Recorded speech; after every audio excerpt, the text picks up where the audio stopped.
Hello class and welcome back. Today we're going to start a new topic that's called inheritance. It's another pillar or principle of object-oriented programming. Uh, it's a big topic and one of the most important concepts in designing softwares and implementing object-oriented paradigm, right? So this is so far we have learned about how to design our classes, how to model an object in our program using classes we have. We know that objects, we think in terms of object when we design our software, right? Because we are learning about object-oriented programming, so everything is an object, and we learn how to design an object, how to represent an object, right? An object have properties and behaviors. We learn everything about a student object and how we can create a blueprint or a class to represent our object or a student, right? A student object have fields and methods, behaviors, right? The same way we can model any object we want in our program. So far we learned about the first principle of object-oriented programming, that was encapsulation. So the second one that we are going to learn from today is going to be inheritance, right?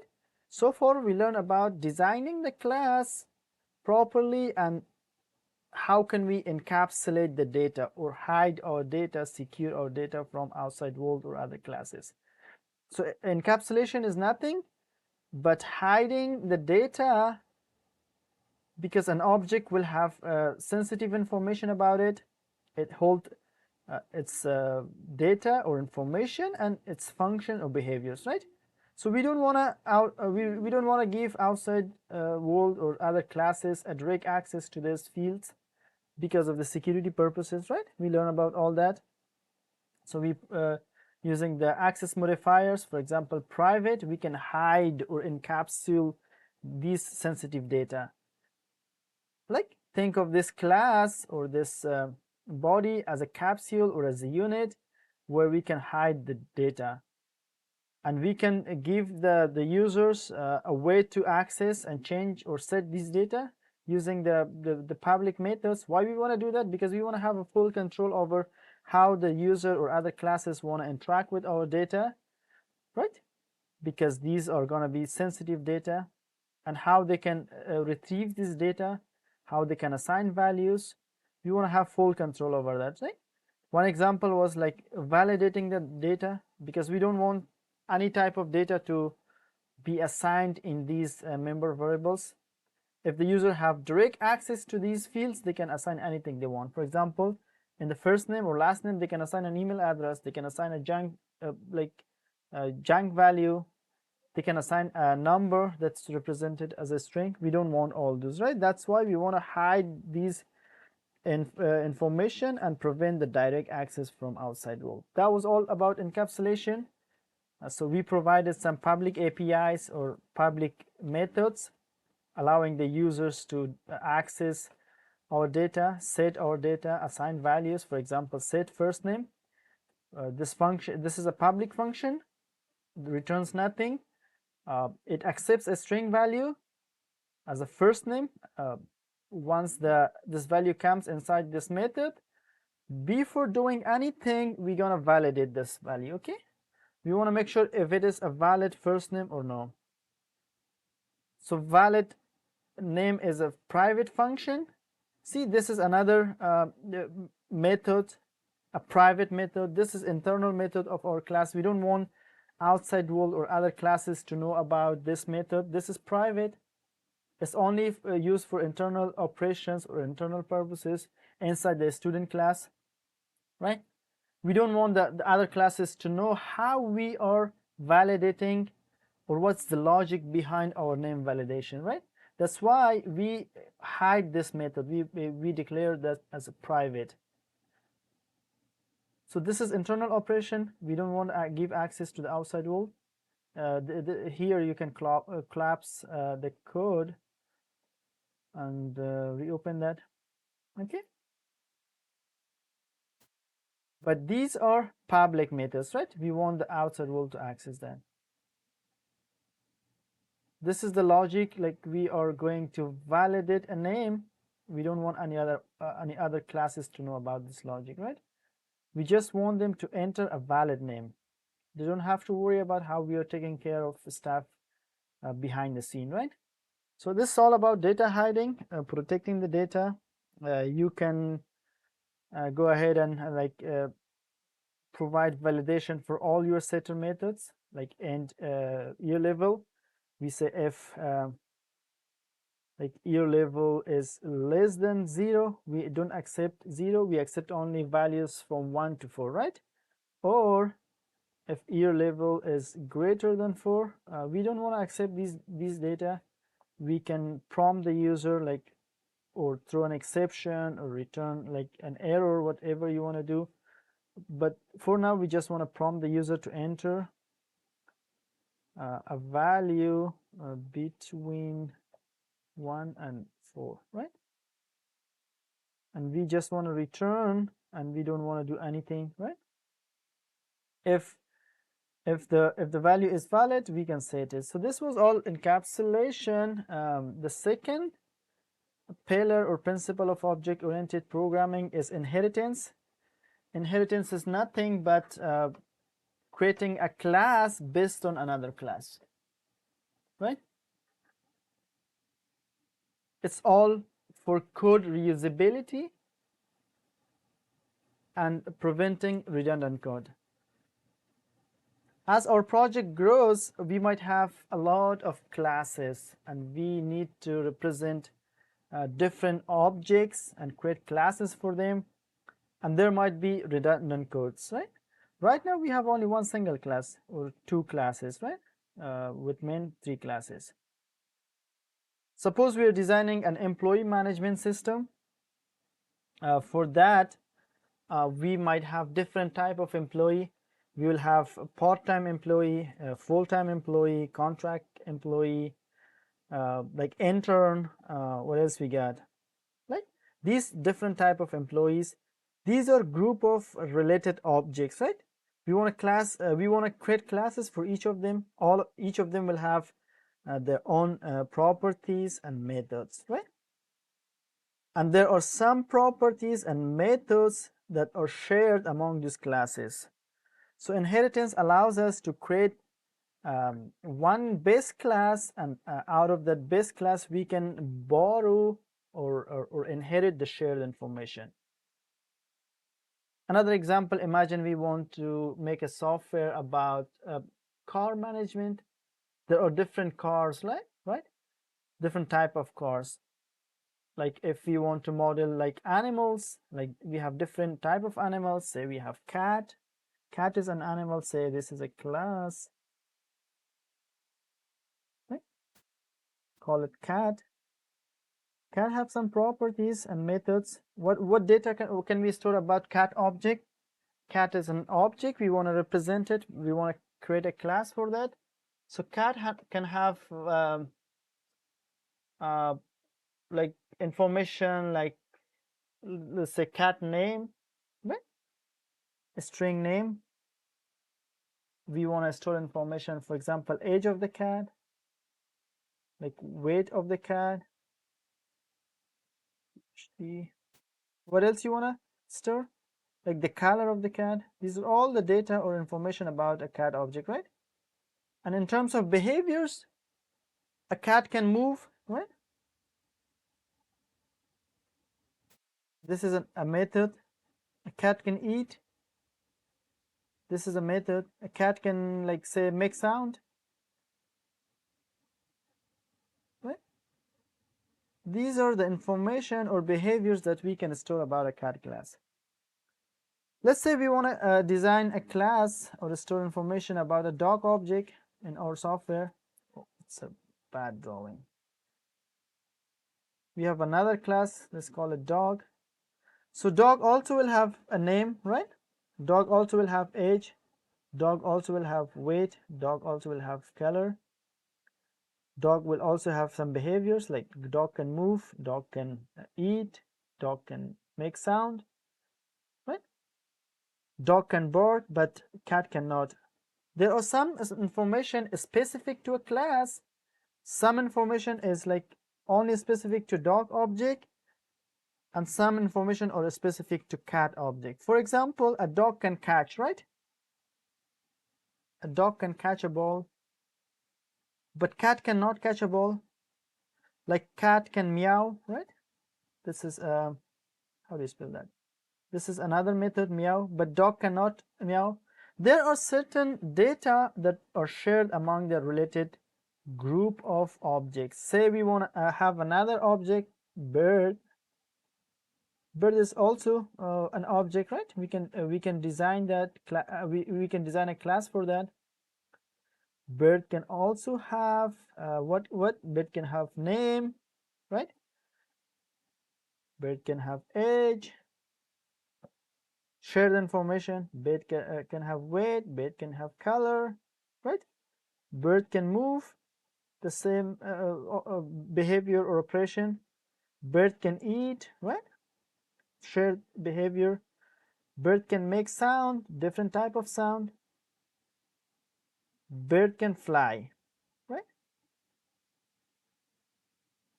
In terms of let's say data, birds can have wing, right? Wing size or whatever you call it, right? But dog doesn't have wing size, like a cat doesn't have that. Dog cannot fly. Bird can fly, but dog cannot fly, right? Cat cannot fly. There are some information or behavior or data that is specific to an object, but some are shared. If you want to create class for these objects, say we want to create an animal management system, there will already be hundreds or thousand types of animals, right? If we create classes for each of them and provide shared information, like provide all these information for dog, for bird, we will end up having a large code base, right? There will be a lot of codes, redundant codes, repeated codes, right? Name is repeated, age is repeated, weight is repeated, color is repeated for all the birds, for all the animals, the dog, the birds, whatever we got. These behaviors are repeated. So inheritance allows us not to write redundant or repeated code. Okay, it's all about code reusability. How we can do that? How we can reuse these codes, right? Instead of writing them.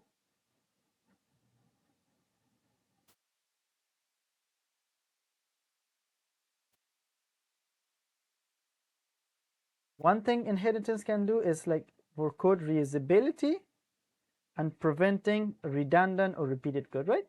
Other thing is like it makes management or code management easy. How? Let's say I want to open this. Let's say we have like more classes, tens or hundreds of more classes here, right? And say in the future, we want to change, like say instead of name, our boss say like create first like let's say instead of name,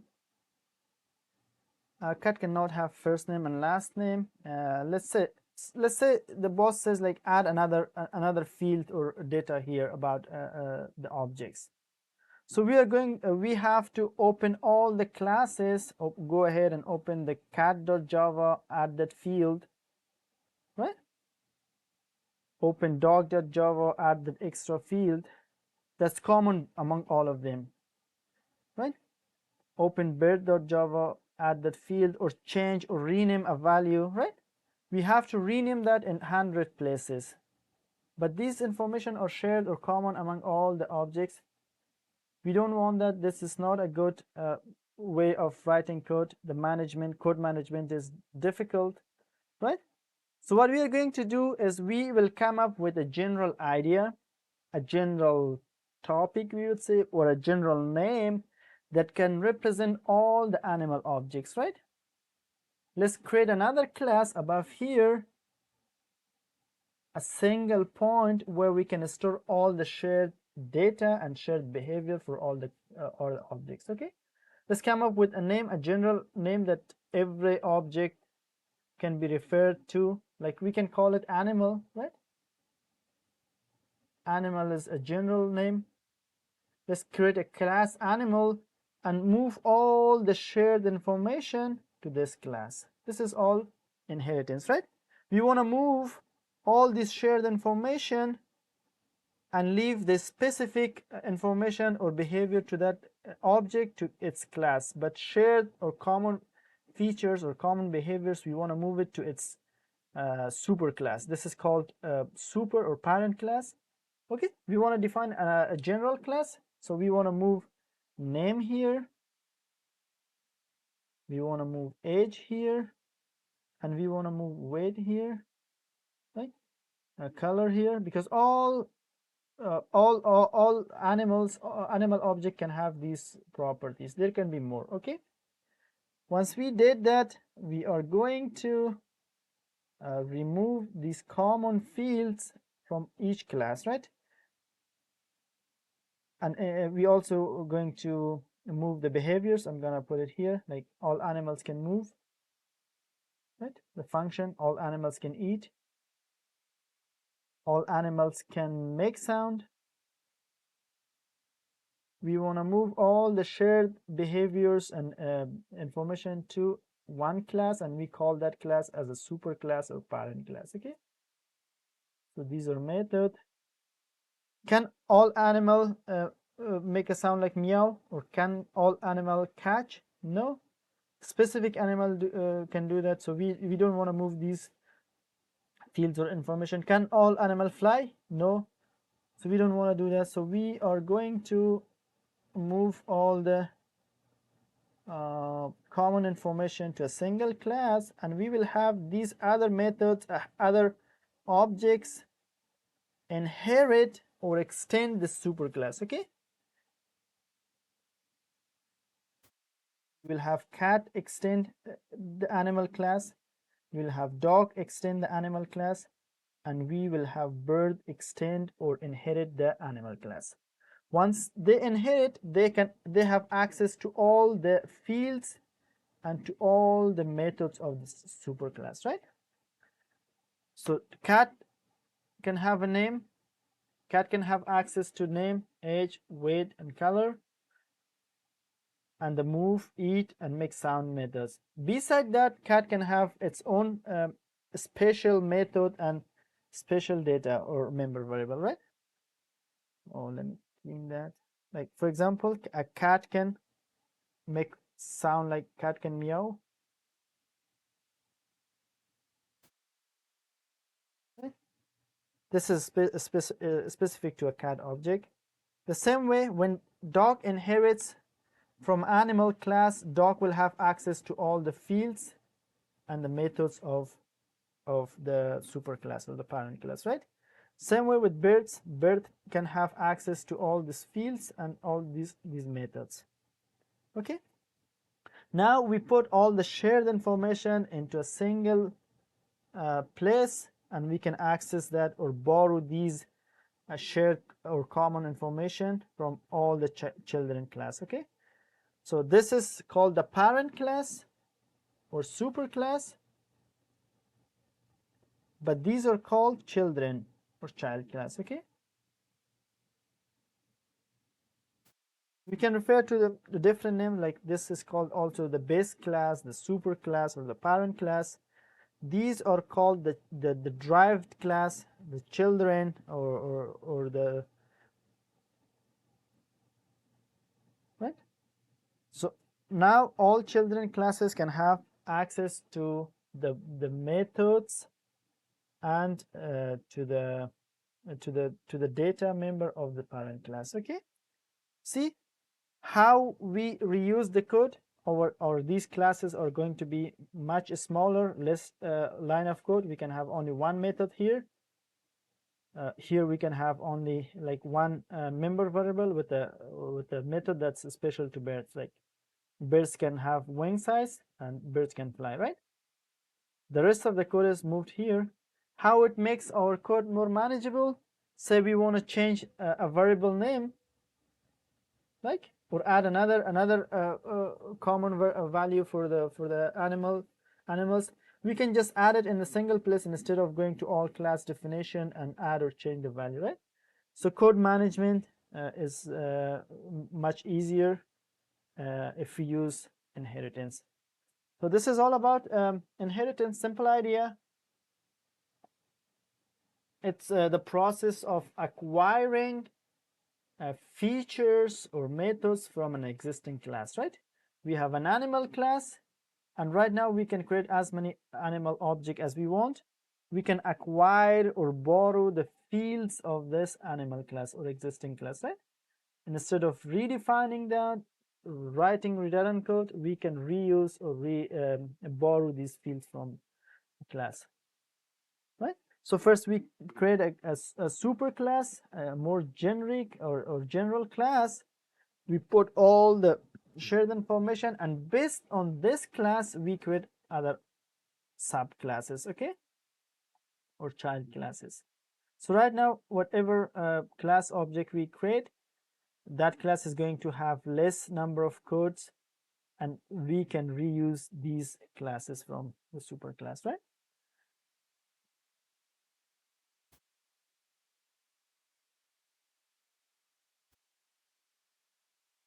See what else we got. So today we are going to have a general idea about inheritance. We're not going to write code. Starting from the next day, we will implement inheritance in our code, and we will see how we can reuse some codes and make our code more concise and smaller, okay? What's inheritance? Inheritance is where a class is defined based on another class. So the child class borrows fields and methods from the original class or the parent class or the super class. Say we want to make an employee management system, we will deal with different type of employees, right? We'll have hourly based employee, we will have salary based employee. We can have different other type of employees like part-time employee. We will have full-time employee, contract based employee, and many more, right? All employee object will have their first name, last name, address, birth date, position. For example, if it's an hourly based employee, he will have hourly wage and number of hours he worked, right? If we are dealing with a salary based employee, this employee will also have first name, last name, address, birth date, position, but it can have a salary or a fixed salary instead of hourly wage, right?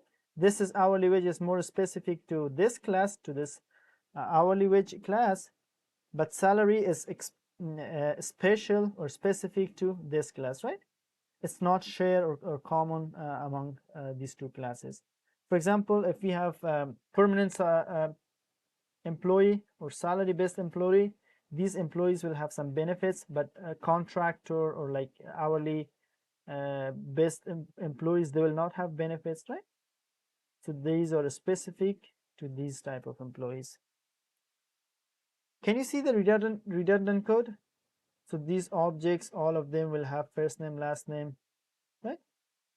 We don't want to create classes with redundant code. What we can do is we can define another, we will come up with a general idea, a general name to represent all type of employee. So we can create a class, let's call it employee, right? We can refer all type of employee as employee. So salary based employee is an employee, hourly based employee is also employee, contract is also an employee, full-time, part-time, all of them are employees, right? So we create a super class, and we will move all these common fields to a super class, right? And we will have these child classes to inherit or derive from the super class, so the child classes or children classes, they will have access to these common information and common behaviors.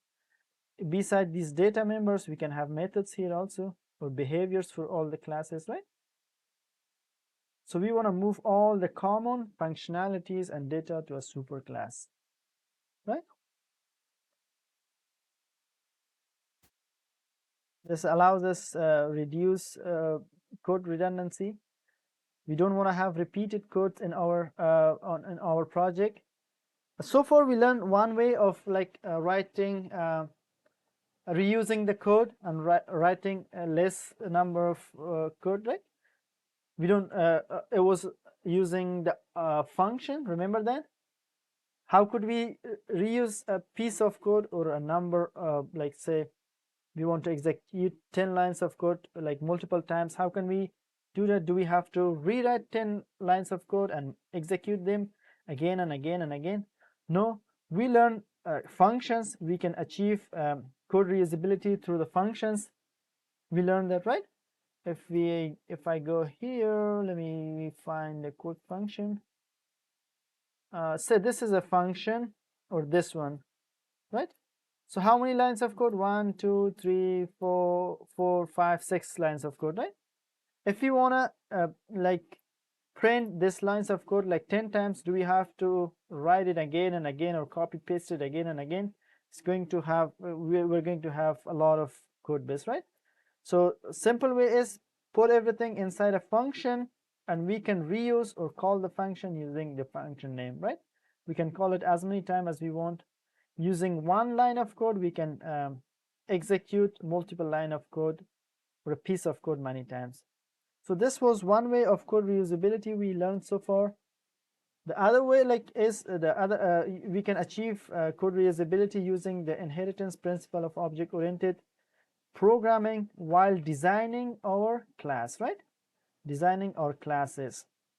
When we design classes about a related group of objects, so we are thinking about inheritance and moving up all the shared information, like all animals are related related objects, right? All employees are related, right?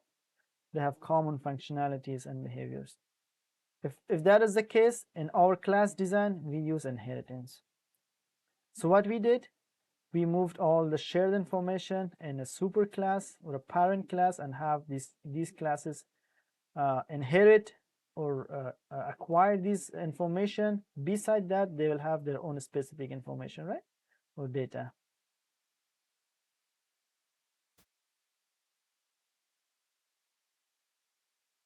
These are the names, the other names that we can refer to the classes. This is called parent class. We can call it base class, super class. If you see all these names, they will refer to more general class, okay? The parent class, the class on the upper hierarchy. Child class, the below classes are called child class or derived class or subclasses, okay?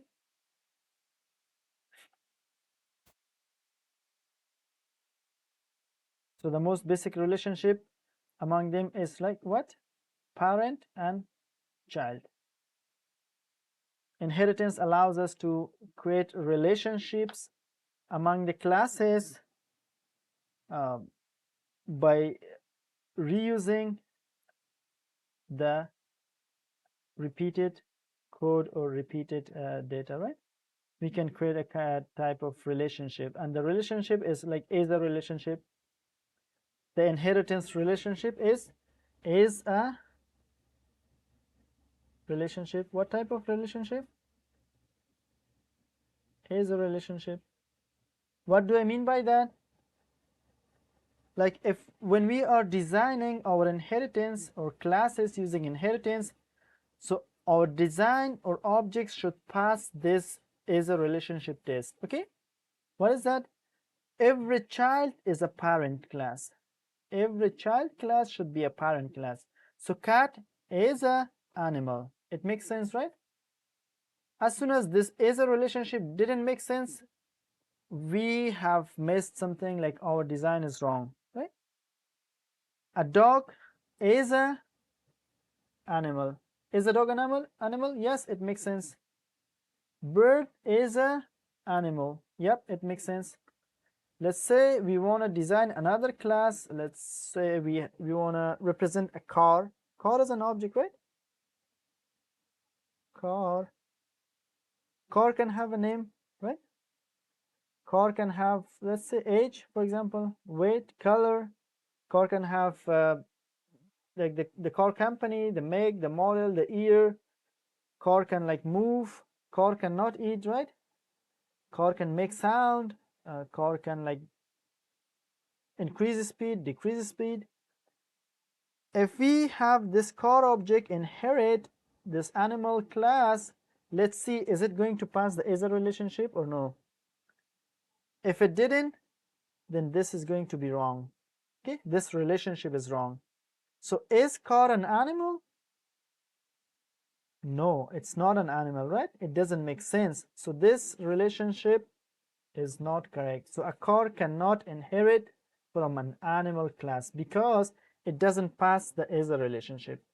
Okay, so inheritance create relationship between the classes, and the relationship is called is-a, and all the subclasses should pass this relationship. So in other words, like all the subclasses should be the superclass, right? We can further divide this cat, like say this cat is a general topic, right? We have different type of cat. We have like lion, cheetah, right? We have different classes. We will have them inherit this cat class, right?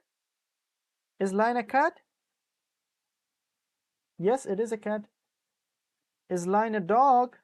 No. So we cannot have a lion class inheriting from a dog class, right? Is lion an animal? Yes. As we go up, it should make sense, right?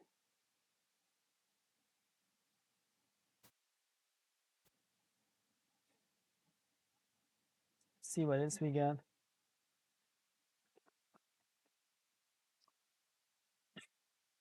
And one more thing, like the child class inherits the properties of the parent class. It's not the other way around. Like parent classes cannot acquire or have access to the children specific methods. Okay, here let's say a dog can have a breed, right? And other specific information. So dog will have access to all these parents uh, member variable and methods, but it's not the way around. Like animal class cannot have access to children member variables and behavior. So when we create an object of animal class, say animal, let's call it animal equal to new animal, right? This way we want to create an object of the animal class. So when we say animal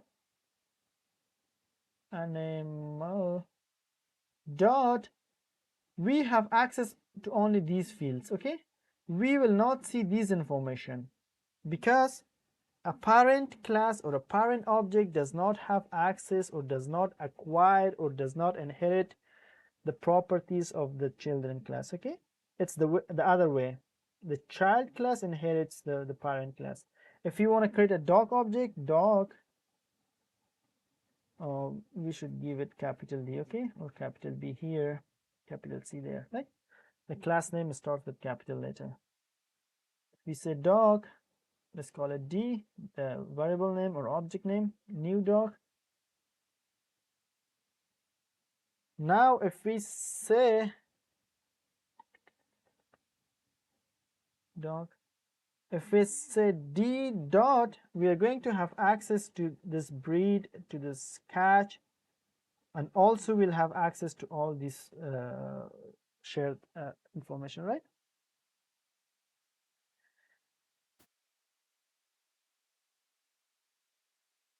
Here, if we create an employee object, employee dot, we'll have access only to first name, last name, and calculate pay. But if we create an hourly employee object, that hourly employee object dot, we will have access to first name that's coming from the superclass, to last name that comes from superclass, calculate pay that comes from superclass. Beside these common properties, we can have access to its own specific behaviors and methods. Like we can have access hourly employee dot hourly wages, right? Our hours worked, overtime eligibility, or whatever, right?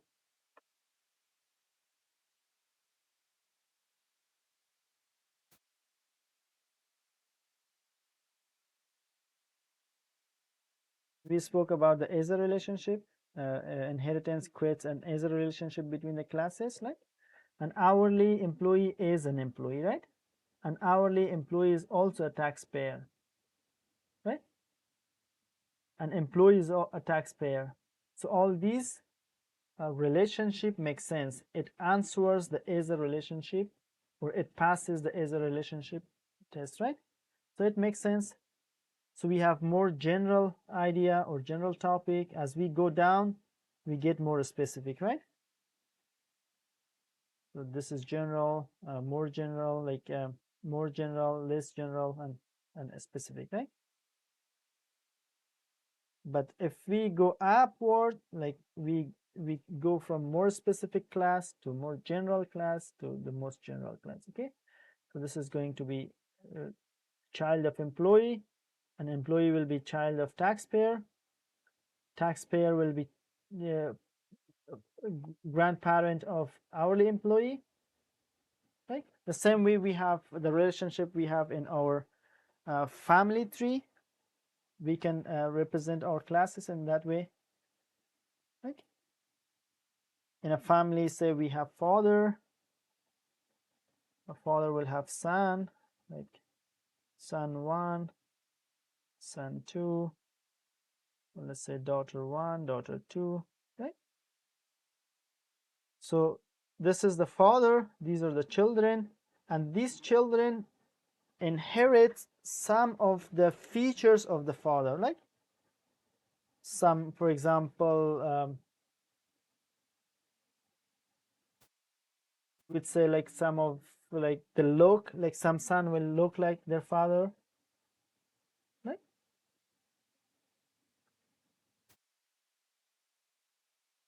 Or they inherit medical history from their parent, whatever.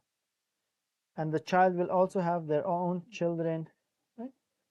Like I say child 1, child 2. So this class is going to be the grandfather of them. They are the grandson or the grandchildren. The same way we represent our class hierarchy using inheritance, right? We can use these terminologies to represent our class hierarchy.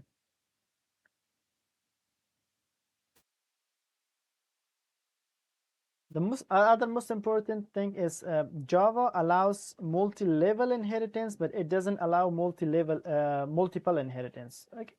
What do I mean? That a class in multiple inheritance, one class cannot inherit from two classes. At the same time, a class can only inherit from a single parent.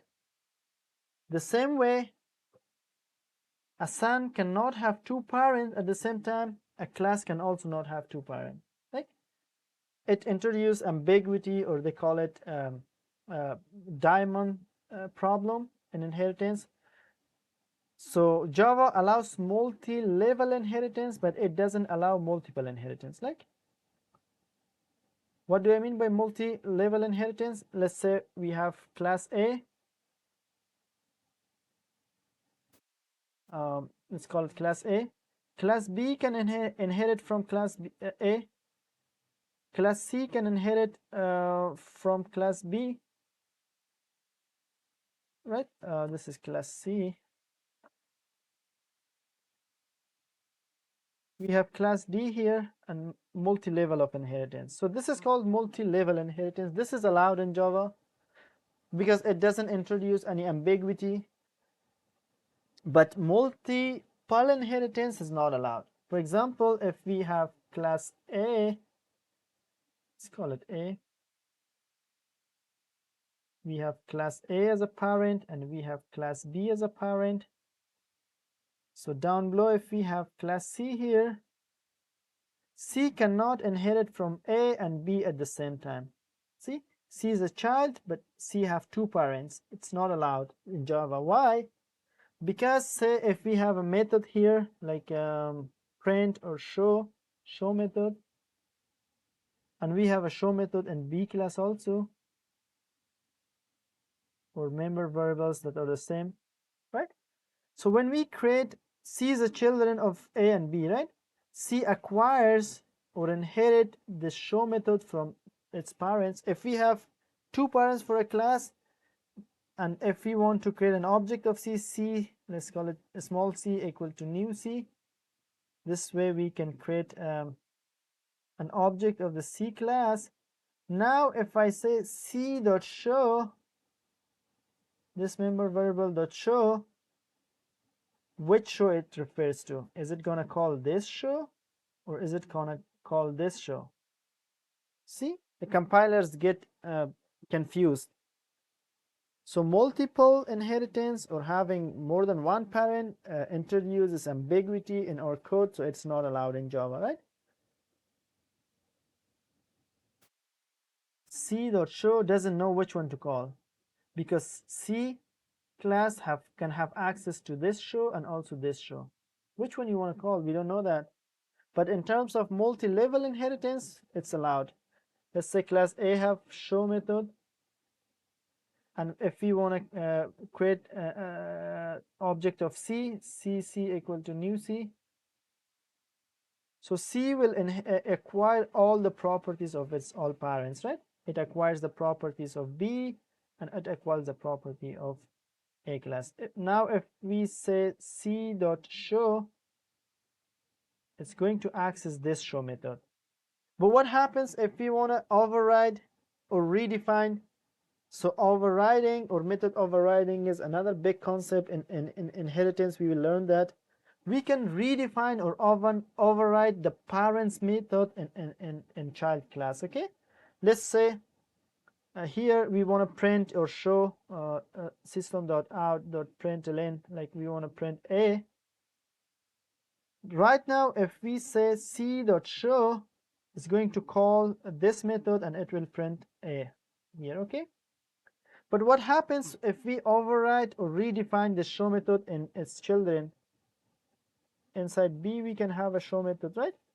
And here we want to print B, right? Right now the C is going to call this show method, not this upper show. Okay, it's going to call its immediate parent method. So C is more immediate than A to B is more immediate or more close to C than A class. Okay, so this time if we say C.show, it's going to call this show method. It will print B, right? This is called method overriding or redefining the parents method inside the children class. Okay, so keep in mind that multiple inheritance or having more than one parent is not allowed in Java, but multi-level inheritance is allowed. Okay, we can have hierarchy of as many we want. So a parent can have multiple children. Say we have another class here, let's call it class E. We can have that A can have more than one children, more than one child. Here if we have class F, we can have that. Okay, a parent can have multiple children, but a child or a Drat class or a subclass cannot have multiple superclasses. Okay, it can have only one class at a time, one superclass or parent class at a time. We can achieve this multiple inheritance using interfaces in Java, but that's another topic we'll learn about. But for a moment, keep in mind that we cannot have multiple parents or multiple inheritance in Java, right? Because it's going to introduce ambiguity in our code. One parent can have multiple children, that's okay. And we can have hierarchy as many as we want, as long as all the classes in our hierarchy should have only one parent. Like hourly employee have one parent, intern have one parent, salary employee and have one parent. If we have more hierarchy, should all the classes should have only one parent. But here, say feline and animal, cheetah is a feline, right? Domestic cat is a feline, but also an animal. So it's not allowed. So this domestic cat have two parents. It inherits from animal and inherits from feline. It's not allowed in Java because it's going to introduce ambiguity.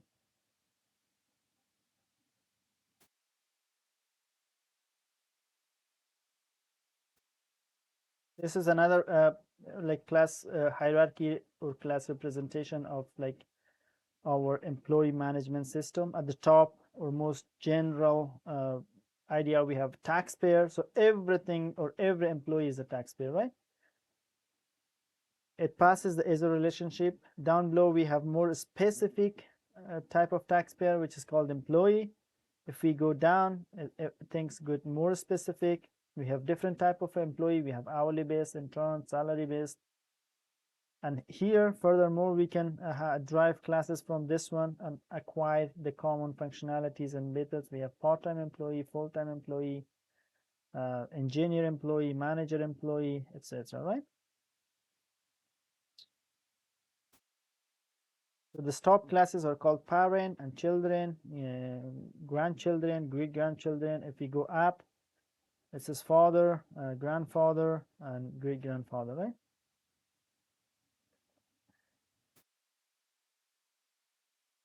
This is all, as we go up, the upper class is also called the ancestors of the below class, the child classes, okay?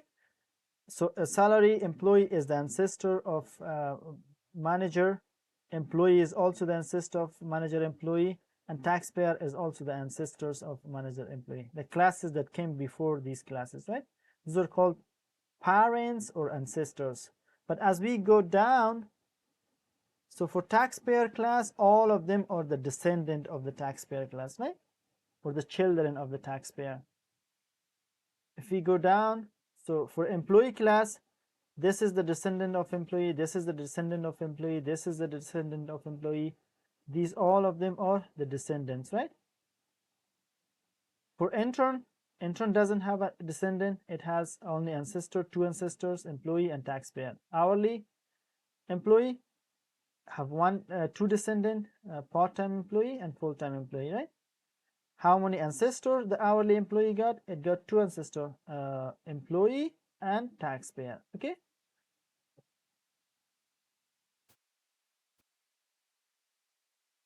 So these are all the descendant of employee class in blue. How about the siblings? The classes that are in the same level called the sibling, right? For intern, this is the sibling of the intern class and this is the sibling of the intern class, right? For the full-time employee, this is only the sibling of the full-time employee. So these are the terminologies to learn in inheritance topic. So these are the siblings of the intern employee. What else we got? Remember I told you that everything is an object in Java? I was telling like all the classes inherits automatically from a class that is called object, right? We saw the object class definition. If I go here, so go here, if I write object, object is a class, right? Public class object and this curly braces. This has member variables and behaviors. If we take a look at documentation of object, class object is the root of the class hierarchy. It's the base or the parent of all the classes in Java, right? So every class is, no matter if it's a built-in class or user-defined class, it's an object. It automatically inherits some behaviors or properties from the object class. In other words, it drives or have access to all the classes will have access to methods and behaviors of these classes, to the public methods or the protected method, right? We learn about access modifier. So our student class is an object, right? Student is inherently an object. It automatically drive the object class, right? Here, if I say, where was it? A student, we created a student object, right? Student2 is an object of type student. If I wanna say student2, the reference type dot, let's see, enroll is a method that we define. Get date of birth is a method that we define. All of them are the method that we define. Beside this method, it acquires some methods from its parent class. So what is its parent class? Object class. Let's say toString comes from object class, like notify all. We didn't define these classes, these methods, right? Where we get it from? The hash code, the equals, the toString, the wait. all these come from its parent class. So by default, all classes acquired or inherit from the object class, right?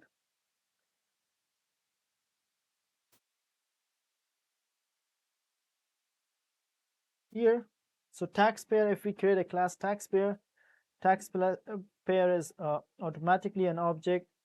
An employee class inherits from taxpayer. It also inherits from object. It automatically becomes an object class also. Hourly is an employee. It acquires the employee class attributes and behaviors. It also acquires the behaviors of taxpayer. This hourly employee also acquires some methods from the object class. Which type of method? We saw the toString method, the equals method, the hashcode method. These all come from the object class. Okay, all of them come from the object class, and all the children classes they will have access to these fields. Besides having access, the children class can override or redefine these methods of its parent the way they want. For example, in a student class, we have toString that comes from the object class, but we override that and redefine it in our class the way we want, right?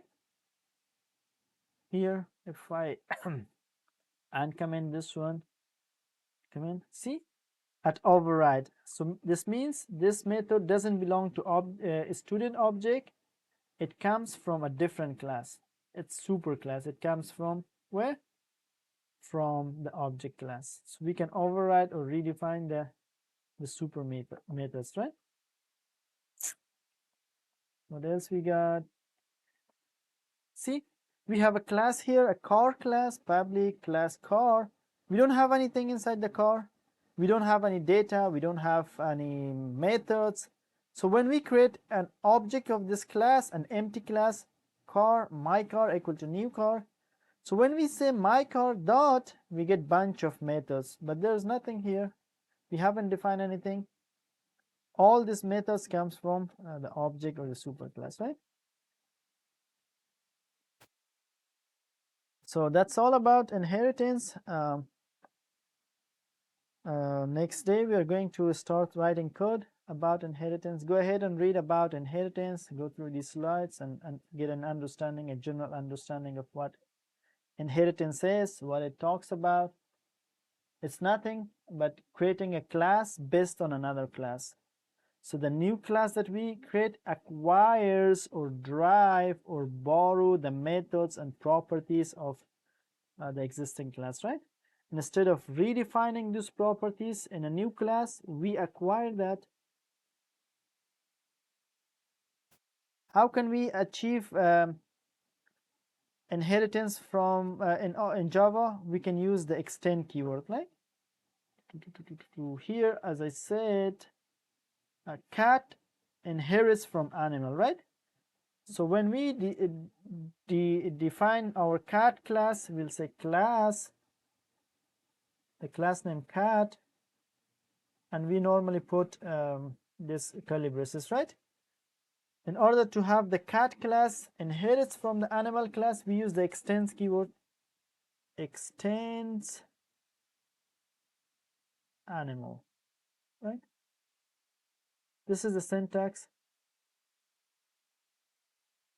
And inside this curly braces, we can have the definition, the member, and the method for the cat class. Like, so the extends keyword allows us to extend or derive from a class. So this cat is an extension of the animal class. What do we mean? The cat class will have all these fields, but also an extension, like this is an extension, a specific method or a specific data of the class. Like dog is an extension of animal. It has access to all these fields, plus it has it can have its own fields and methods. Okay, so see you tomorrow in the class. Thanks so much.